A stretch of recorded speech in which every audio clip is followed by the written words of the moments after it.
안녕하세요. 저는 은평구에 사는 김유진이라고 해요. 제 이야기에는 갈아 먹어도 시원찮을 전 남편과 상간녀가 나온답니다. 그렇지만 저는 그 사람들을 잊고 산지 오래됐었어요. 시간도 흐를 만큼 흘렀고 무엇보다 저는 재혼한 남편과 잘 살고 있었고 혼자서도 잘 키운 아들도 너무 잘 자라줬기에 더 바랄 것이 없는 평온한 날들을 보내고 있었거든요. 그런데 제가 이제와 십수년 전 이야기를 굳이 왜 꺼내겠어요? 참, 세상 넓고도 좁다더니 제게 이런 일이 일어날 줄 누가 알았겠어요. 그 기막힌 사연을 이야기하려고 해요. 그러자면 어쩔 수 없이 전 남편놈 이야기를 하지 않을 수가 없겠고 말이에요. 돌이켜 생각하고 싶지도 않지만 오늘 여기서 딱 한 번 이야기하고 훌훌 다 털어버리고 싶습니다. 저는 어렸을 때부터 그리 평탄한 삶을 살지는 못했어요. 홀아버지 밑에서 자랐으니까요.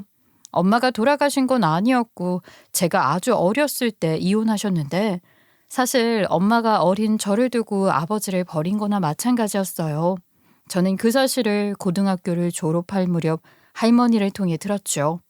네 애비가 너한테 절대 얘기하지 말라고 해서 내가 여태껏 말도 못하고 끙끙 앓았던 적이 한두 번이 아니다.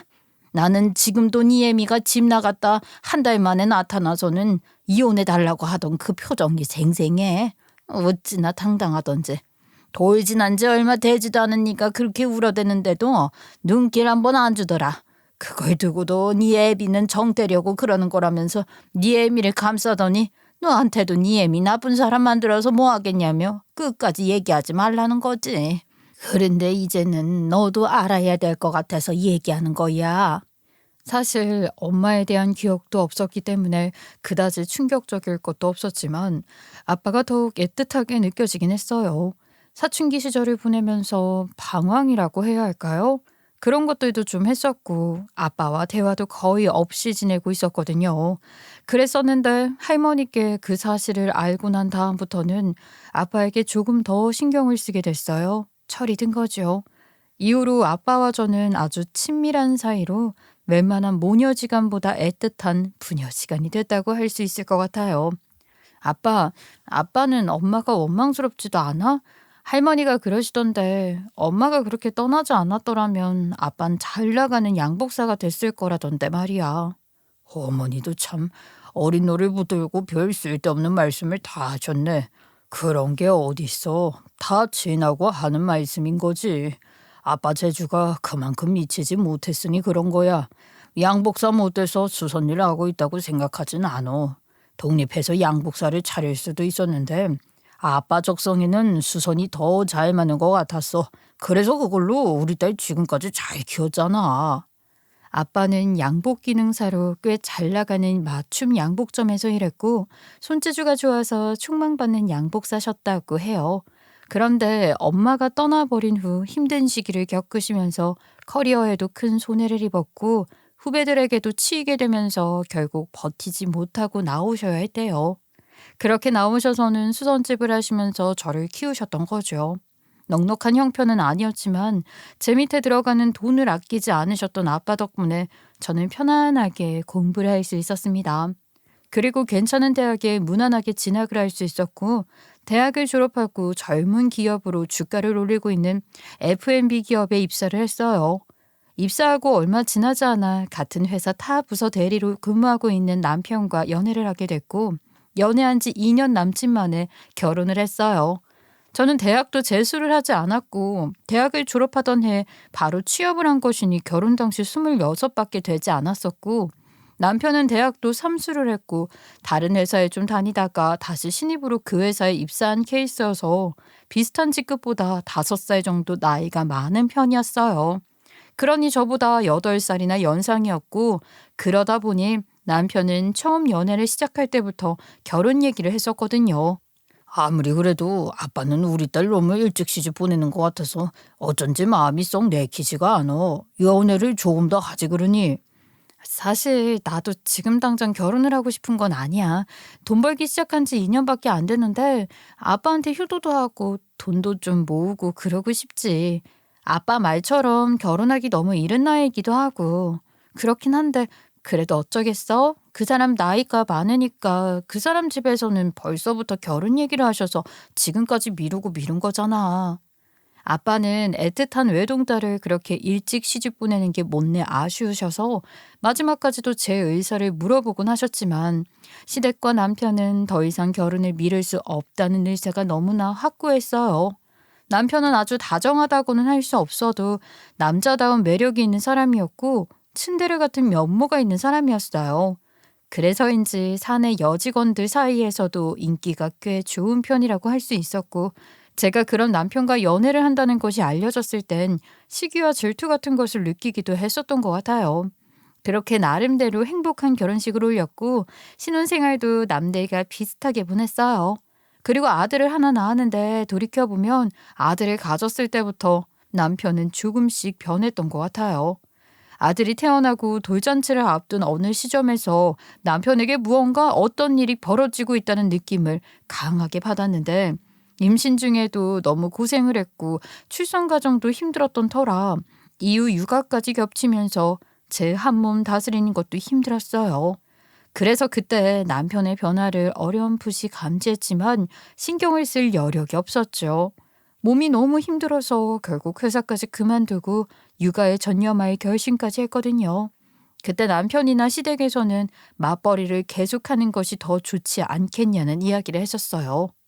그래도 이렇게 그만두기는 좀 아깝지 않아? 일도 이제 좀 익숙해지고 당신 연차쯤이 일이 제일 재밌을 때인데 말이야. 누가 그걸 몰라서 그만둔다는 거야. 나도 아깝고 속상해. 그런데 어쩌겠어. 살고 봐야지. 정말로 몸이 너무 힘들어서 도저히 버틸 수가 없어서 그래. 아니, 그래도 그 좋은 직장을, 멀쩡한 직장을 회사에서 그만 나오라고 하는 것도 아닌데 네 발로 나온다는 게 말이 되니? 요즘 외벌이로 어떻게 살아? 얼른 대출도 갚고 아니지 집도 넓혀가고 그래야 할 텐데 갑자기 회사를 그만둔다니 나 원참 맞벌이를 해도 버거울 판에 내 아들 등골 휘게 생겼지 뭐냐?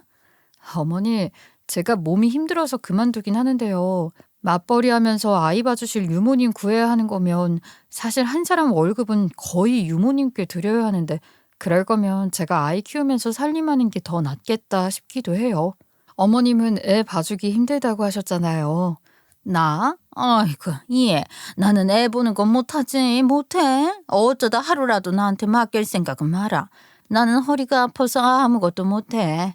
너는 친정엄마가 안 계시긴 하지만 친정아버지가 계시지 않니?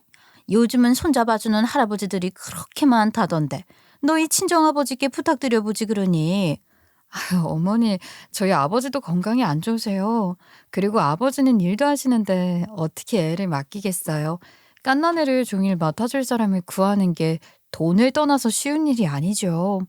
제가 회사를 그만두는 것을 못마땅해 하면서도 아이를 봐줄 수는 없다는 시어머니는 안부 한번 제대로 챙긴 적 없는 저희 친정아버지께 아이를 맡기라는 어처구니 없는 이야기만 하더군요. 어쨌든 저는 그렇게 회사를 그만두고 전업주부로 아이 키우는 재미로 살게 되었어요. 저는 그 생활도 나쁘지 않았어요. 직장 생활에 대한 미련이나 아쉬움이 그리 크지도 않았던 것도 있지만 그보다는 제가 낳은 아이 크는 걸 보는 게 훨씬 즐겁고 보람이 있었거든요. 그러다 아들이 두 돌이 채 되지 않았을 때 친정아버지가 갑자기 돌아가셨습니다. 심장마비가 오신 것을 아버지 수선집 바로 옆집인 세탁소 아주머니가 발견하시고 응급실로 바로 모셔왔지만 손을 써보지도 못하고 돌아가셨어요. 건강이 그리 좋으신 편은 아니었지만 전혀 준비가 되지 않은 상태였기에 그때 저는 너무 충격을 받았었고 빈소가 차려진 장례식장에서도 정신이 혼란하기만 했었죠. 그런데 한창 문상객이 많은 둘째 날 밤에 남편이 한참 동안이나 자리를 비우더라고요. 아무 말 없이 나가길래 화장실에 가는 줄 알았는데 너무 오랫동안 오지 않았어요. 남편을 찾는 문상객들은 많은데 전화도 안 받기에 급기야 제가 찾으러 나갔는데 화장실이나 주차장, 복도나 계단 등 있을 만한 곳을 다 찾아도 없어서 포기하려는 순간 희미하게 남편 목소리가 들리는 것 같았어요. 그래서 소리가 났던 것 같은 쪽으로 갔는데 쓰레기 소각장 근처로 가니 남편 목소리가 더욱 분명하게 들렸고 남편이 통화하는 상대는 여자인 것 같았습니다. 장인 장례식에서 그렇게 오랫동안 자리를 비워가며 사람이 잘 다니지 않는 구석진 곳에서 몰래 통화하는 여자라니 너무 뻔한 이야기죠. 지금 여기 장례식장인데 어떻게 당장 가니? 하루만 기다려. 내가 자기 사랑하는 거 알지? 내일 발인 끝나고 바로 갈게. 아이 나 좀 봐줘라. 응? 남편은 그렇게 부적절한 관계에 있는 여자와 통화를 하고 있다는 걸 확인 사살시켜주더군요. 상대 여자가 계속해서 남편더러 오라고 하는 건지 실랑이를 벌이느라 통화가 길어진 모양이더라고요. 지금이야 이렇게 덤덤하게 이야기를 할 수 있지만 당시에는 정말 손이 덜덜 떨릴 정도였어요. 손이 너무 떨려서 들고 있던 핸드폰까지 떨어뜨릴 정도였죠. 잘못한 것도 없는 제가 왜 그랬는지 모르겠지만 남편이 저를 발견하게 되는 게 두려워서 황급히 자리를 떴어요. 다행히 남편은 상대 여자랑 실랑이를 하는데 정신이 팔렸는지 못 들은 것 같더라고요. 남편은 그러고도 한참 뒤에 돌아왔는데 마음이 다른 곳에 가 있는 게 그제야 제 눈에도 너무나 명확하게 보였어요. 장지가 멀어서 이른 새벽 발인이었는데 그 새벽에 남편이 또 보이지 않았고 저는 다시 남편을 찾아 장례식장을 돌아다녀야 했습니다. 남편이 몰래 통화를 하던 쓰레기 소각장 쪽으로 가보자는 생각에 그리 가고 있었는데 주차장도 아닌 곳에 차 한 대가 덩그러니 주차되어 있는 게 보였어요. 이른 새벽이라 주차장이 텅텅 비었을 텐데 생뚱맞은 곳에 주차되어 있는 것이 이상해서 구석진 곳임에도 불구하고 더 눈에 띄었던 것 같아요. 그런데 그 차는 주차된 게 아니라 정차된 차였고 차 안에 사람이 있는 것 같더라고요. 느낌이 싸했죠. 이런 식의 육감은 어쩜 이렇게 틀리지를 않는 건지. 가까이 다가가니 그 차는 썬팅이 거의 안 되어 있어서 차 안에 있는 사람이 누군지 바로 알아볼 수 있더군요. 그 차는 남편 상간녀의 차였어요. 차 안에 남편이 상간녀와 같이 있는 걸 보니 순간 화가 치밀어서 그대로 두 사람을 향해 소리를 질렀죠. 대체 여기서 지금 뭐 하는 거야? 당신 미쳤어? 지금 여기가 뭐 하는 곳인지 잊었어. 돌아가신 우리 아빠 보내는 곳이야. 감히 여기서 이런 짓을 벌이다니. 정말 미쳐도 단단히 미쳤구나. 부끄럽지도 않아? 당장 내려. 아, 소리 좀 그만 질러요. 그쪽 때문에 더 부끄러워지게 생겼으니까. 차분하게 말로 하라고요. 소리 그만 지르고. 뭐? 이게 지금 뭘 잘했다고 누구더러 소리를 지르지 마라 하는 거야. 넌 빠져. 내 남편하고 이야기할 거니까 넌 빠지라고. 아니, 내가 왜 빠져요? 나도 당사자예요. 할 얘기가 있으면 여기서 나도 들을 수 있게 하세요. 어차피 나도 알아야 할 이야기잖아요. 그리고 왜 자꾸 반말이야? 아줌마, 너 알아요? 언제 봤다고 반말이야? 둘 다 그만해. 여보, 일단 들어가자. 발인 시간 늦었어. 장례부터 잘 치르고 다시 이야기하자고. 저는 분이 풀릴 리가 없었지만 아버지 장례는 또 치러야 할기에 남편과 함께 돌아서는데 그 상간녀도 보통 내기가 아닌 것이 제 뒤통수에 대고 끝까지 뻔뻔하게 소리를 지르더라고요. 그렇게 친정아빠 장례식장에서 남편의 외도를 알게 되었고 이후 저는 남편을 책망하며 그 여자와의 관계를 정리할 것을 종용했어요.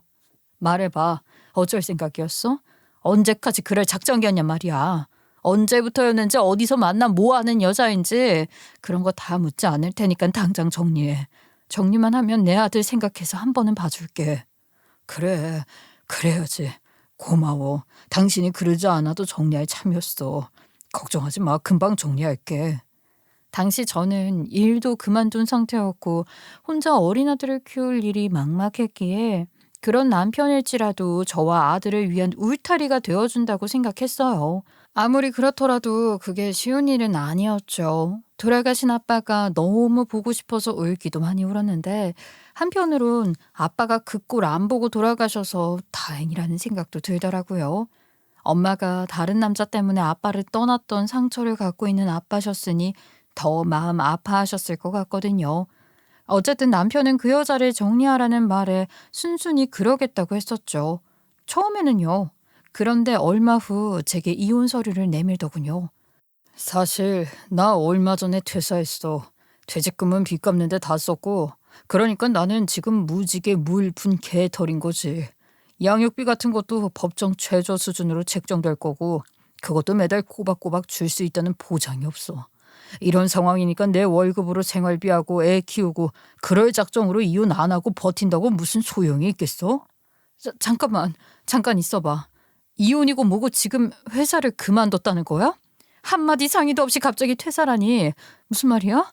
그리고 빚은 또 뭐야? 지금 대체 무슨 얘기를 하는 거야? 말을 알아듣게 해야 할 거 아니야. 지금 그게 중요해? 일단 내 얘기부터 들어. 다 당신 생각해서 하는 말이니까 이 얘기부터 들으란 말이야. 퇴직금을 다 쏟아부었어도 아직 빚이 남아 있어서 재산 분할해봐야 빚잔치 같이 하는 거밖에 안 돼. 그러니까 네 아파트 전세 보증금 돌려받은 빚 남은 거 갖고 나머지 반이라도 챙길 수 있게 해줄게. 대신 양육비나 위자료 같은 건 다 포기해줘야 해. 그렇더라도 보증금 재산 분할이라도 챙겨서 나가는 게 여러모로 당신한테도 유리한 거야. 그게 지금 제일 중요한 얘기라는 거야? 나는 아니야. 이게 다 무슨 얘긴지 그것부터 말해. 아니, 퇴사라니, 빚이라니. 그럼 지금 퇴직금으로 빚 갚으려고 회사를 그만뒀다는 거야? 무슨 빚을 어떻게 졌길래 퇴직금으로도 다 못 갚을 빚이 있었다는 거야? 참 답답하네. 당신이랑은 이제 상관도 없는 일인데 그게 왜 그렇게 궁금한 건데? 그게 뭐가 그렇게 중요한 건지 모르겠다 정말. 퇴사할 만하니까 퇴사했지. 사업할 거야 됐냐? 아버지 장례식장에서 제게 들켰던 그날 그 상간녀가 뻔뻔하게 소리를 지르며 했던 얘기 중에 자기는 사업 파트너로서 남편을 더욱 빛나게 해줄 수 있는 사람이다. 뭐 그런 개소리를 했던 게 떠오르더라고요. 그래. 그때 그년이 그랬지. 둘이 사업할 거라고. 그년이랑 같이 사업하는 거야? 그래? 아직도 그년 만나고 있었던 거야? 정리한다고 했잖아. 나한테 어떻게 이래? 정말 어떻게 이럴 수가 있어? 저는 거의 울부짖듯이 말했는데 남편이란 놈은 그런 제 모습을 보면서도 감정적 동요라고는 전혀 느끼지 않는 듯 태연하기만 했어요. 그런 모습을 보고 있으니 이 사람이 정말 변했다는 것이 실감이 났죠. 분명 그 빚이라는 것도 상간녀랑 사업한답시고 일벌이다가 생긴 빚이었겠죠. 남편이 저도 모르게 진 빚이니 그것에 대한 책임이 제게 있지 않지만 남편이 전세 보증금을 담보로 대출을 더 받아버린 거나 그럴지도 모른다는 생각에 그거라도 챙겨서 이혼하는 게 낫겠다고 생각했습니다. 그것들이 함께 사는 것이 배알 꼴려서 이혼을 해주지 않고 버틸 생각도 안 한 게 아닌데 남편 상간녀까지 저를 찾아와 구질구질하게 매달리지 말라며 저를 모욕하더군요. 대체 언제 이혼할 거예요? 그렇게 비굴하게 빌고 매달리는 거 부끄럽지도 않아요? 자괴감 같은 거 안 들어요? 자존심도 없어요? 내가 빌고 매달린다고 하든 그렇게 알고 왔다면 단단히 잘못 알고 온 거야. 나도 그딴 놈이랑 더 살고 싶은 마음 없으니까 걱정 마. 내가 버려줄 테니까 주워서 잘 쓰든지 말든지 알아서 해. 알겠니? 회사까지 그만두고 그 여자와 무슨 사업인가를 한다는 남편이 생활비를 제대로 갖다 준다는 보장도 없기에 더 이상 저와 아들의 울타리가 되지 않는 남편과 결혼 생활을 더 유지할 의미가 없었거든요. 그래, 이혼? 그까짓 거 해줄게. 네가 바람 피운 거 알았을 때 그때 바로 이혼을 했어야 했지. 내가 네가 좋아서 너랑 살고 싶어서 봐줬던 게 아닌 거 너도 알 거야. 그렇지?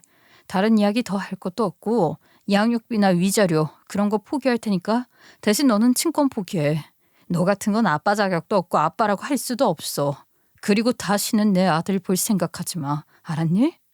그렇게 저는 양육비와 위자료를 포기하는 대신 친권을 확보할 수 있었고 다시는 서로 볼 일 없다는 것을 명백히 하며 이혼을 했습니다.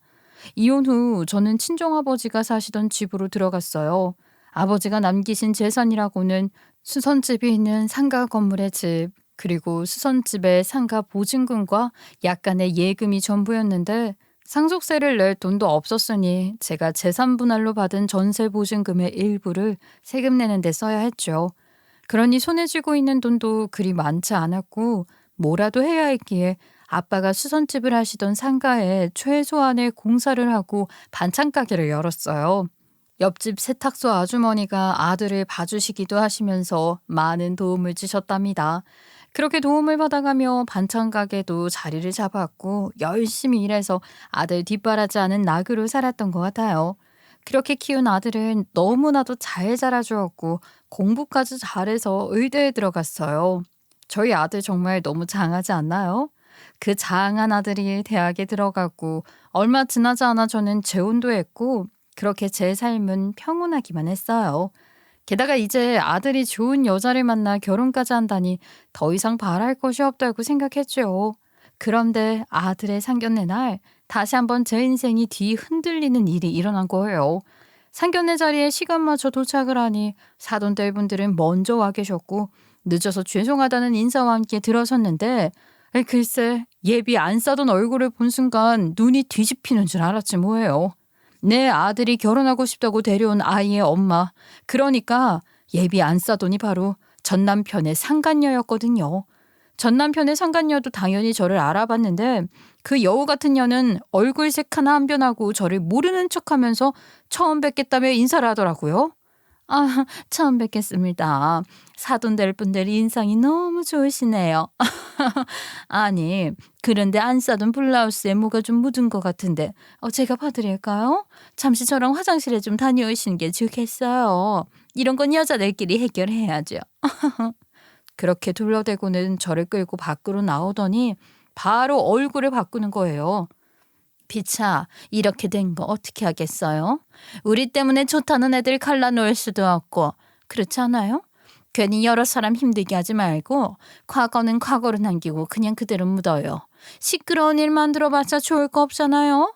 저희 남편 재력에 대해서는 어느 정도 알고 나왔을 거 아니에요. 대가 돼도 우리 아들이랑 결혼하는 거 손해보는 상사 아니냔 말이죠.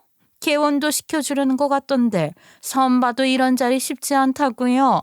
심지어 둘이 연애 걸어 결혼하겠다는 거 아니에요? 아이 우리가 만나봐야 1년에 몇 번 만나겠어요? 그러니 그냥 모른 척 하자고요. 그러면서 혼자 한참을 떠드는 거 있죠. 그 얘기를 듣는 내내 뭐 이런 년이 다 있나 싶기도 하고 지금 제게 일어난 일이 현실 같지가 않았어요.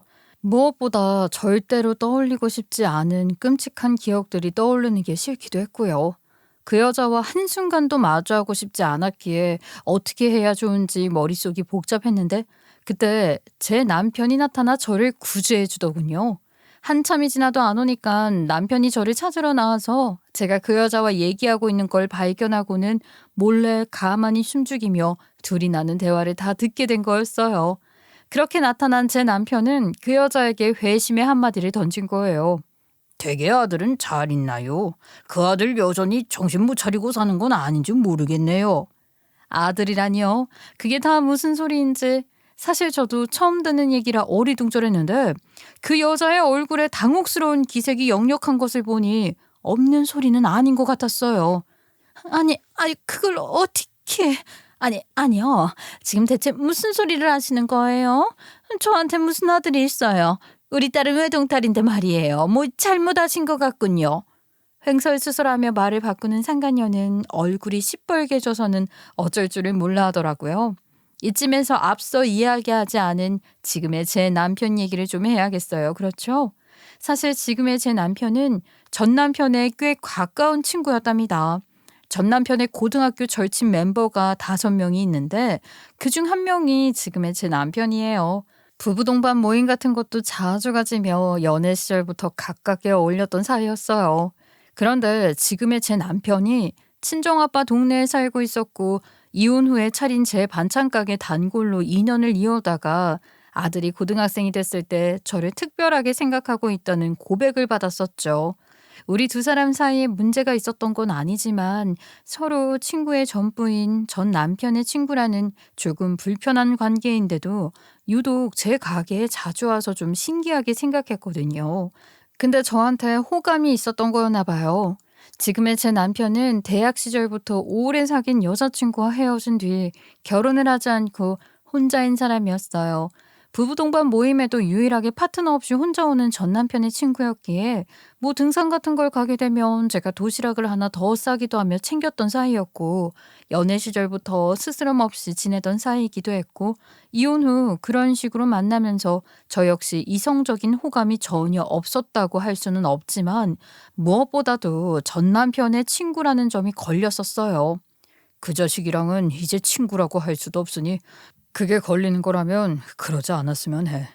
그 자식이 그 여자랑 사업을 한다면서 하고 다니는 꼴이 뭔지 모르게 수상해서 친구들 사이에서도 말이 많았는데 급기야 돈을 빌리러 다니질 않나 문제가 많았어. 빌려간 돈을 갚지도 않아서 우리 친구들 다 그 자식 안 보고 산 지 좀 됐어.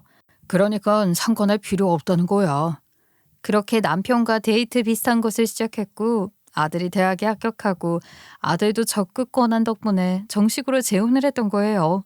지금의 남편은 전 남편과 친구 관계는 끊어졌지만 절친 멤버 5명 가운데 1명이 계속 연락을 하고 있었기에 간간이 들리는 이야기들은 있었던 모양이었죠. 저는 굳이 듣고 싶지도 않은 이야기였고 남편 또한 그런 이야기를 저한테 하고 싶지 않았을 테니 저는 남편을 통해 전 남편이나 전 남편의 상간녀에 대한 이야기를 전혀 들은 것이 없었거든요. 그래서 저 또한 상간녀의 아들에 대해서는 처음 듣는 이야기였어요. 아들에게 처가 될 집안에 대해 듣기로는 예비장인은 이탈리아 가구를 수입하는 사업을 하는 분으로 재력이 꽤 있다고 했는데 며느리 될 아이의 생모는 며느리를 낳다가 돌아가시고 그 아이가 유치원에 다닐 즈음 아이 봐주는 보모로 들어온 사람과 재혼했다고 했어요. 보모가 아이를 어찌나 지극정성으로 보살폈는지 며느리 될 아이가 보모를 너무 따랐고 결국 새엄마까지 됐다는 거였죠. 새엄마는 결혼도 안 한 처녀였는데 재혼한 후에 자기 자식을 낳지 않겠다고까지 하면서 며느리 될 아이만 잘 키워준 고마운 분이라고 했었거든요. 그러니까 전 남편의 상간녀는 전 남편과 헤어지고 그 집에 보모로 들어가 처녀 행세를 하며 며느리 될 아이에게 정성을 쏟은 게 아니겠어요? 모르긴 몰라도 처음부터 그럴 작정을 하고 그 집에 들어가고도 남을 여자죠. 하여간 지금의 제 남편은 그 상간녀의 약점을 들춰내는 발언을 했고 상간녀는 당황해서 횡설수설 거짓 변명을 하던 그런 상황 중에 예비 바깥사돈에게 전화가 왔어요. 남편이 저랑 전 남편 상간녀 찾으러 갔다고 하는데 셋 다 안 오니까 어리둥절했겠죠. 그것도 상견례 같은 자리에서 말이에요. 자리를 더 오래 비울 수도 없고 상견례 자리로 돌아가야 하는 상황이었으니 상간녀는 아주 불안해서 죽을 지경이지 않았겠어요? 지금 들어가 봐야 할 것 같은데 제발 지금 이 자리에서만큼은 말씀하지 말아주세요. 오늘 상견례는 별탈 없이 넘어가게 해주세요. 부탁드려요. 제발 아무 말 하지 말아주세요. 예? 제발 부탁드립니다. 내일이라도 당장 따로 시간을 내어 만나주신다면 제가 다 설명할게요. 제 말씀부터 들어주세요. 설명드릴 수 있는 것들이 많거든요. 부탁드려요. 알았으니까 일단 들어가죠. 이렇게 오래 자리를 비우는 게 예의가 아닌 것 같아서 너무 불편하네요. 우선 상견례 자리로 돌아가야 하니 대충 알겠다고 하고 들어간 거예요. 그러나 우리가 왜 그 여자 사정을 봐주겠어요? 상견례 자리로 돌아가자마자 다 까발려 버렸어요. 아유, 사돈 어르신, 어려운 자리인데 본의 아니게 자리를 오래 비웠습니다. 이런 결례가 없는데 죄송합니다. 그런데 저한테도 그럴 사정이 좀 있었어요. 안 싸돈 될 분이라고 나오신 분이 제 전 남편의 상간녀였던 사람이거든요.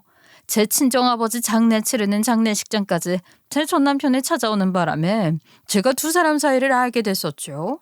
저쪽도 저를 알아보고 항구해달라는 말을 하려고 저를 데리고 나간 거였어요. 그런데 저는 그 사실을 묻고 갈 자신이 없습니다. 그래서 이렇게 말씀드려요. 아니 여보, 그게 아니라 제가 설명할게요. 여긴 애들도 있고 하니 제가 집에 가서 다 설명할게요. 설명을 하신다고 하시니 아들에 대해서도 같이 설명을 하시죠. 제가 알기로는 안사돈 되실 분에게 아들이 하나 있는데 바깥사돈께서는 모르시는 것 같아서 말입니다. 이왕 설명을 하시는 김에 다 설명을 하시는 게 좋지 않겠나 싶네요. 정말 너무들 하시네요. 꼭 여기서 그렇게 다 까발리셔야 속이 시원하시겠어요?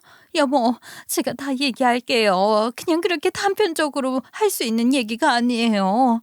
아이고, 제가 다 설명드릴게요. 그 여자는 다 설명하겠다며 지 남편한테 눈물로 호소하던데 그 꼴까지 봐주기는 싫어서 예비 바깥사돈에게 양해를 구하고 먼저 일어나 집으로 돌아왔어요. 그리고 남편에게 남편이 상간녀에 대해 알고 있는 게 뭔지 물었죠. 아들이라니? 그 여자한테 아들이 있었대? 당신은 어떻게 알았어? 그 자식이랑은 아보지만 그래도 들리는 얘기가 있으니까 알고는 있었지. 뭐 그리 좋은 얘기도 아니고 해서 굳이 당신한테 말은 안 했지만 말이야. 하긴 오늘 이런 일만 아니었으면 난 평생 모르고 살고 싶은 이야기긴 해. 세상에 무슨 이런 일이 다 있는지 모르겠어 정말. 무튼 그래서 그들은 언제 헤어진 거래? 애가 어릴 때 부모로 들어갔다니 얼마 못 가 헤어진 모양이지?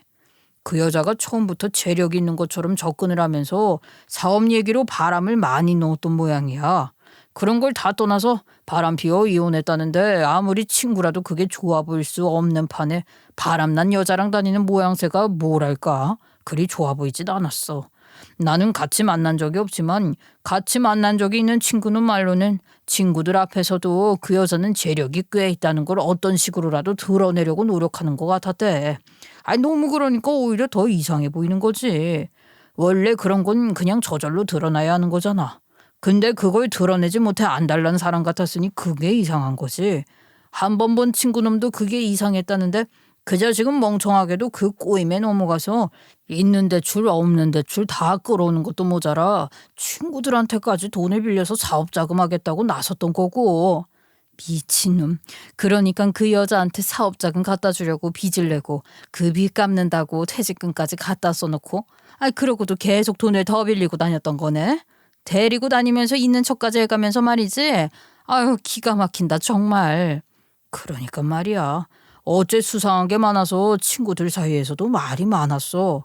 이혼한다고 할 때부터도 그랬는데 딴 여자가 있고 그 여자랑 사업한다고 돌아다니니까 그것만으로도 좋아 보일 수가 없었는데 석연찮은 게 많았거든. 무튼 우리 예상대로 그 여자는 완전 개털이었고 사업마저 제대로 안 돼서 친구들한테 빌린 돈도 못 갚았고 그러면서 그나마 주변에 남아있던 사람들도 거의 다 잃었다고 봐야지. 나야 뭐 그 전부터 안 봤지만 말이야. 꼴 좋다 꼴 좋아. 대체 그게 무슨 꼴이냐 말이야. 영 끊고 살기를 얼마나 다행인지 모르겠어. 그건 그렇고 아들 얘기는 대체 뭐야? 나 정말 놀랐잖아. 상상도 못했어. 그러니 바깥사도는 또 얼마나 놀라셨을까. 처녀 몸으로 애 딸린 자기한테 시집와서 자기 딸 애지중지 잘 키워준 고마운 와이프라고 생각했을 거 아니야. 나도 그 얘기하는데 바깥사돈 충격받을 생각에 마음이 좀 그렇더라. 그래도 알아야 할 사실이니까 이야기한 거지 뭐. 우리 친구들 중에 그 자식이랑 연락하는 놈이 딱 한 놈 있거든. 그 놈한테 그러더래. 그 여자한테 아들이 하나 있는데 그 아들이 심각한 문제아라고. 그동안 사업자금이라고 갖다 준 돈 그 가운데서 적지 않은 돈이 그 아들 사고 친 합의금으로 들어간 거였다고 하더라고. 그걸 알고는 그 자식도 빡 돌아서 그 여자랑 대판 싸우고 그러면서 헤어졌다는데 그럼 뭐해. 사업자금이라고 갖다 줬는데 아들 합의금 한다고 써버린 돈은 돌려받지도 못한 거지. 웃겨. 지는 마누라랑 아들까지 나 몰라라 내팽개쳐놓고 바람난 년이 아들 있는 거 속이고 뒷바라지한 건 배신감 느꼈었다는 거야? 아유 진짜 웃기지도 않는다. 아유 어쨌거나 자업자득이지 뭐. 그 돈 사기당한 거나 마찬가지인데 그건 왜 못 받아냈대. 사기죄로 고소는 차마 못했다는 건가? 그것까진 모르겠어. 나도 뭐 그 자식 얘기 별로 듣고 싶지 않아서 일부러 물어보지 않고 친구놈들도 나랑 당신이랑 사이 다 알고 있었으니 굳이 미주알 고주알 나한테 다 전하지는 않았을 거야. 그렇지만 그 여자한테 문제 아들이 하나 있다는 건 워낙 큰 사건이 있었으니 친구들도 한동안 그 얘기를 했고 나도 그때 들은 거야. 지금의 제 남편은 전 남편 상간녀의 얼굴은 몰랐지만 그러한 사정은 알고 있었고 저와 그 여자가 나누는 대화를 듣고 그 여자가 전 남편의 상간녀인 것을 알게 됐으니 그 여자의 치명적인 약점이라 할 수 있는 아들 얘기로 한 방 날렸던 거였어요. 남편에게 전 남편이 지금 얼마나 딱한 처지가 됐든 성에 차지 않는다고 말은 했지만 솔직히 말하자면 관심이 없다는 게 맞을 것 같아요. 그냥 아무 얘기도 듣고 싶지 않고 모르고 사는 게 제일 좋을 것 같거든요. 그런데 원치 않게 이런 상황이 된 거죠. 아들에게 들으니 예비 사돈 댁은 그야말로 난리도 아니라고 하더라고요. 예비 바깥 사돈은 엄청난 배신감에 휩싸였는데 그 여자는 계속 말 같지 않은 변명만 늘어놓으니 따로 뒷조사를 하기 시작했다고 해요. 알고 보니 그 여자는 사귀던 남자와 혼전 임신으로 아이를 낳았는데 그 남자가 떠나버리면서 미혼모가 되었고 부모님께 아이를 맡기고 제대로 돌보지도 않았다고 하더군요. 그래도 어쩌겠어요. 아무리 버려두다시피 한 아들이라도 아들은 아들이고 어미는 어미인 것을요. 걸핏하면 사고를 치는 아들의 합의금 마련에 허덕이는 삶은 현재 진행형이었던 모양이에요. 그간 예비 바깥 사돈 몰래 빼돌려 아들 밑에 넣은 돈이 적지 않았고 그렇게 해도 감당할 수 없는 목돈이 필요했는지 예비 바깥 사돈 신용을 담보로 대출까지 받았더라고 하네요. 아니, 집이고 뭐고 다 바깥 사돈 명의로 되어 있고 그 여자는 직업도 없는 가정주부인데도 대출을 그렇게나 받을 수 있는 거니? 액수도 적은 액수가 아닌데. 그게 그렇다나 봐요. 무직주부여도 배우자 명의의 주택이나 소득이 있으면 대출을 해준대요. 배우자 신용을 담보로 하는 거죠. 배우자 동의서 같은 걸 쓴다고 하더라도 필요한 인감 같은 거야 뭐. 부부 사이에 그런 걸 몰래 꺼내서 도장 한번 찍는 게 그리 어려운 일도 아닐 테고 말이에요. 그리고 그런 곳에 돈을 빌리러 가는 가정주부들 대부분이 남편 몰래 가는 걸 텐데 그런 곳들에서 다 알아서 해주나 보더라고요. 그것도 참 문제인 거죠 뭐. 아휴, 하여간 바깥 사돈도 지금 마음이 말로 할 수도 없으시겠지. 화가 나서 난리도 났고 그런 수준의 문제가 아니잖아. 그 오랜 시간을 감쪽같이 속아서 산 건데 처음부터 잘못된 거였다는 걸 아셨으니 감당하기가 쉽지 않으실 거야. 그러실 거예요. 그래도 저희들한테는 전혀 내색을 안 하세요. 대신 더 바쁘게 지내시려고 하시는 것 같아요. 아무리 변명을 한들 모든 게 다 들통이 났으니 이혼 소송은 당연히 진행하시는 거고 처음부터 돈을 목적으로 한 사기 결혼이었으니 그간 몰래 빼돌리거나 갈취한 금전에 대해서 사기 고소까지 진행하고 계세요. 그래야지 그럼 제대로 다 밝혀내서 죗값을 받게 해야 그나마 분한 게 조금이라도 풀리실 거야. 금액이 높을수록 형량도 많이 받아낼 수 있으니 낱낱이 밝혀야지. 네, 그래서 일일이 다 직접 관여하고 계시는 것 같더라고요. 하나도 빠짐없이 다 밝혀낼 거라고 아주 벼르고 계세요. 아유, 그래. 뭐라도 네가 도울 일이 있는지 살피고 안부 전화라도 자주 드리고 그러렴. 그런 상황에서 상간녀가 저를 찾아온 거예요. 소송 준비만으로도 바쁠 텐데 말이죠. 지가 무슨 염치로 찾아왔나 싶었고 대체 저한테 할 수 있는 얘기가 뭐가 있는지 궁금해서 이야기라도 한번 들어보자 싶은 마음으로 만나준 거였어요. 사돈, 저 좀 도와주세요. 제가 어디 부탁할 사람도 없고 생각을 하다 결국 사돈을 찾아뵙네요. 사돈은 무슨 사돈? 나는 그쪽이랑 사돈 어쩌고 그러고 싶은 마음 없으니까 그런 얘기할 거면 돌아가요. 서로 마주치기도 싫은 사이잖아요. 굳이 이렇게 찾아와서 사람 불편하게 하고 그래요? 제가 오죽하면 그러겠어요. 아니 사실 제 아들이 큰 사고를 또 쳐가지고 합의가 안 되면 감옥 갈 판이에요. 저 좀 도와주세요. 네? 같은 여자로서 같은 엄마로서 저를 좀 이해해 주실 수 없을까요? 애 아빠한테 버림받고 처녀 몸으로 낳은 자식이에요. 자라는 거 제대로 봐주지도 못했는데 이렇게라도 엄마 노릇해야 하지 않겠어요. 저 좀 도와주세요. 어린 아들 잘하는 거 돌보지 않고 남의 남자 만나고 다녔겠지. 나 정말 이런 얘기하기 싫어서 불편하게 하지 말고 돌아가라 그런 건데 사람 자꾸 열받게 하네.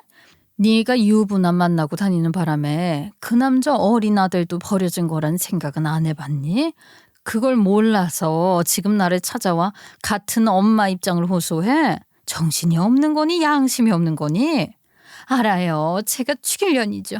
잘못했습니다. 정말 잘못했어요. 그때 제가 사모님께 했던 말들도 후회 많이 했어요. 그렇게까지 하는 게 아니었는데 제가 많이 어렸던 것 같아요. 용서해 주세요. 어려? 그땐 나도 어렸거든. 나도 어릴 때 결혼해서 나도 그때 정말 어렸다고. 그쪽 나이 같은 거 알고 싶지도 않지만 내가 더 어릴지도 몰라. 그리고 그게 어려서 그랬다고 면죄부가 될 수 있는 거라고 생각해? 어떤 식으로도 변명이 안 되는 거야. 네, 그럼요. 변명의 여지가 없어요. 용서하실 수도 없을 거예요. 그렇지만 제 딸아이를 생각해서라도 한 번만 더 생각을 해봐 주세요. 저랑 제 딸이 그간 쌓은 정이 얼마나 각별한지 몰라요. 상황이 이렇게까지 되었으니 제 딸이 저 때문에 얼마나 힘들어하는지 몰라요. 며느리 될 아이잖아요. 그 애를 봐서라도 저를 좀 도와주세요. 그래, 그 얘기는 왜 안 나오나 했지. 아들 파는 걸로 안 되겠으니까 딸도 팔아봐야지. 팔 수 있는 건 다 팔아봐야지. 기가 막혀서 정말. 뭐? 각별해? 쌓은 정? 너 정말 못 쓰겠구나. 네 말처럼 지금 걔가 얼마나 힘들겠니? 그런 애를 팔아서 네 살궁리를 하니? 그러면서 네가 그 아이 엄마라고? 엄마들은 딸 갖고 그렇게 못해. 알아? 사모님, 저한테 뭐라고 하셔도 괜찮아요. 하시고 싶은 말씀 다 하세요. 속이 시원해지실 때까지 무슨 얘기든 괜찮으니 마음껏 하세요. 제일 어렵다는 게 사돈 아니겠어요? 사모님이랑 남편분께서 부탁하시면 제 남편도 선처를 해줄지 몰라요. 이혼당하는 건 어쩔 수 없어라도 사기죄로 고소한 것만이라도 취하해줄 수 있도록 도와주세요. 사기 고소에 더 공을 많이 들이시는 것 같던데, 아이 그걸 왜 취하해? 그동안 얼마나 해먹었는지 10원 한 장 빠뜨리지 말고 정확하게 다 밝혀내서 벌 받게 하라고 말씀드렸다. 어쩔래? 그리고 난 너 같은 거 상대하면서 더러운 얘기 더 하고 싶지 않아. 말했잖아. 나 너 꼴도 보기 싫다고. 모르겠니? 내가 너한테 몇 마디 짓거리는 걸로 분이 풀릴 것 같아. 너는 네가 저지른 짓이 어떤 건지 아직도 모르는 거니? 알아요. 몰라서 그러는 게 아니에요. 저도 어쩔 수가 없어서 그래요. 제발 도와주세요. 아들 합의운까지만 도와줄 수 있게 설득 좀 해주세요. 그것까지만 도와주면 다시는 나타나지도 않고 연락도 안 하고 조용히 살게 해요. 저희 남편 좀 설득해 주세요. 부탁드려요. 제 아들 저렇게 감옥까지 갔다 오게 되면 정말 어떻게 될지 몰라서 그래요. 저 때문에 삐뚤어진 아이잖아요. 더 망가지게 둘 수가 없어서 그래요. 도와주세요. 참 어이없다. 너 때문에 삐뚤어졌다고 말하면서 그 자식 살리기 위해서 네가 할 수 있는 일이라는 게 네가 사기친 사람한테 구걸하는 거니? 네 아들이 네가 그렇게 해서 저 감옥 가는 거 막아주면 고맙다고 생각할까? 뭐가 정말 네 아들을 위하는 건지 생각해봐. 내가 너한테 이런 말을 왜 해주는지도 모르겠지만 어이없는 소리 하는 걸 더 들어주기 힘들어서 그러는 거라고 생각하고 이제 정말 그만 가주면 좋겠다. 제발 도와주세요. 한 번만 더 생각해봐 주세요, 사모님. 제발요. 아니 말이 되는 소리를 좀 해. 나한테 이렇게 매달리는 게 무슨 소용이야? 설득할 마음도 없지만 설득한다고 해서 바깥사돈이 마음을 바꾸실 것 같아? 그럴 수 있는 사안이 아닌 걸 모르냔 말이야. 그렇게 비굴하게 빌고 매달리는 거 부끄럽지도 않아? 자괴감 같은 거 안 들어? 자존심도 없어? 어디서 많이 들어본 말 같지 않니? 빨리 이혼해달라면서 네가 나한테 했던 말이야. 기억나니? 오래전 네가 나한테 했던 것보다 몇 배로 매몰차게 되갚아주고 싶지만 여기까지만 할 테니까 돌아가. 네가 받아야 할 벌은 아직도 많이 남은 것 같으니까 죗값 제대로 받길 바랄게. 며느리 될 아이는 그 여자의 말과는 달리 씩씩하게 잘 이겨내고 있는 것 같아요.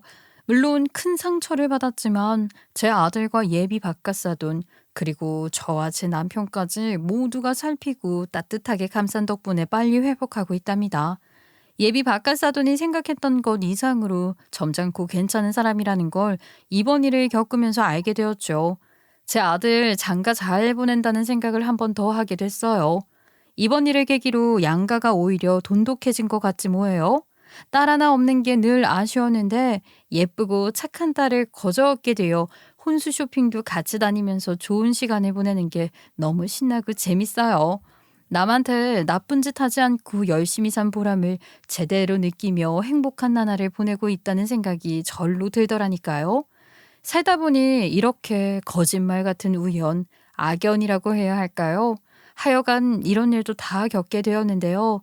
제가 처음 제 이야기를 시작할 때 그랬잖아요. 제 얘기는 전 남편이나 상간녀의 잘못을 까발리려는 이야기가 아니라고요.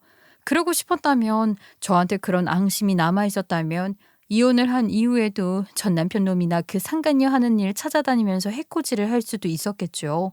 그런 사람들도 봤으니까요. 그렇지만 저는 그러고 싶지 않았어요. 그냥 그것들 잊고 잘 사는 게 가장 좋은 복수라고 생각했거든요. 그리고 저는 행복하게 잘 사는 것으로 이미 충분한 복수를 했다고 생각했어요. 그런데 일이 이렇게 일어나더라고요. 제가 원했던 건 아니지만 일이 이렇게까지 됐는데 제가 그 상간녀를 감싸줄 건 아니잖아요. 이런 일이 일어난 이유가 있다고 생각했고 저는 제가 해야 할 역할을 한 거예요. 그리고 이제 여러분들께 이런 제 이야기를 하면서 다 털어버리고 싶은 거랍니다. 곧 결혼하게 될 제 아들과 며느리에게 축하도 많이 해주시고요. 응원도 많이 해주시면 더 감사할 것 같습니다.